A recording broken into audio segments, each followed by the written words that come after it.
Macmillan Audio presents The Way of the Fearless Writer, Mindful Wisdom for a Flourishing Writing Life. Written and narrated for you by Beth Kempton. This book is dedicated to the spirit of writing and all who dance with her. Gazing at the moon, face reflected in the glass, a blank page awaits. A note on the exercises in this book. I know from experience as a writer and mentor that a lot of us don't know how to begin, or keep going, or finish a piece. I promise you it's totally normal.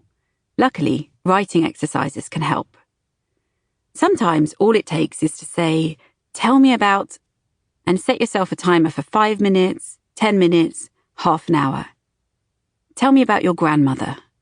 Tell me about apples. Tell me about the last time you got hurt. Pick a topic, off you go.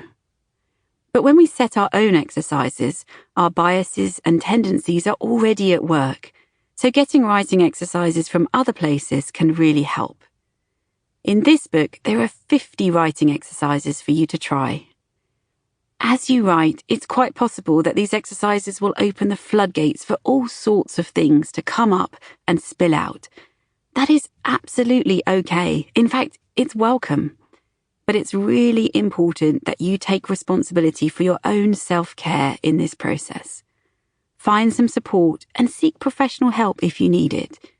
Allow whatever wants to come up, but be gentle on yourself as you write it down. I encourage you to try every exercise at least once. Spend as little or as much time as you like. Use a timer or don't. It's up to you. I encourage you to write without editing as you go, to get into the habit of writing down whatever wants to be written without censoring between brain and page. You can repeat any exercise on a different day, in a different season, at a different life stage, or relate it to a new project, and you will get something different every time. You can follow all the exercises in this book with a writing group, or you can take the book on retreat and binge several exercises in a day. You could combine 2 or more exercises to birth a hybrid one of your own. It's up to you. I encourage you to start a new notebook so that you can look back at the end and see how far you've travelled. Take your writing seriously, but don't be too serious. Write something funny from time to time. Have fun. I have no doubt that there will be times when you are staggered by the depth and beauty of the words you produce. Let's not perpetuate the myth that all writing is hard and painful. It's often a joyful, liberating experience.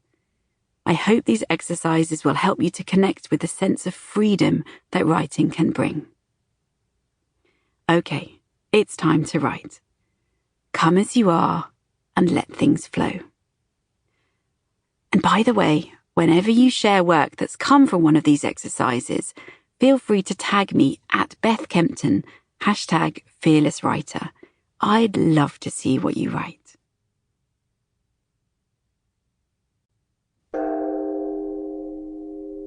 Prologue.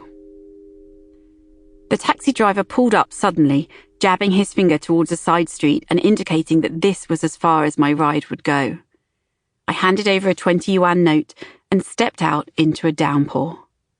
By the time he'd screeched off, rain was needling its way along my spine, my hair was stuck to my face, and I was questioning my decision to meet up with colleagues from the China office in some random Beijing bar. The side street was all silver and black, moonlight reflected in rippling puddles as far as I could see. There was no sign of any nightlife, but the driver had been clear that it was down this way. A crack of thunder urged me on through the rain, following the narrow road around a bend. Wearing glasses made it harder to see, but I could make out an orange glow up ahead. Shoulders hunched against the weather, I hurried towards it and burst in, expecting excitable chatter, music perhaps. But as the door closed behind me, muffling the storm outside, a bell tinkled. And then silence. Sample complete. Ready to continue?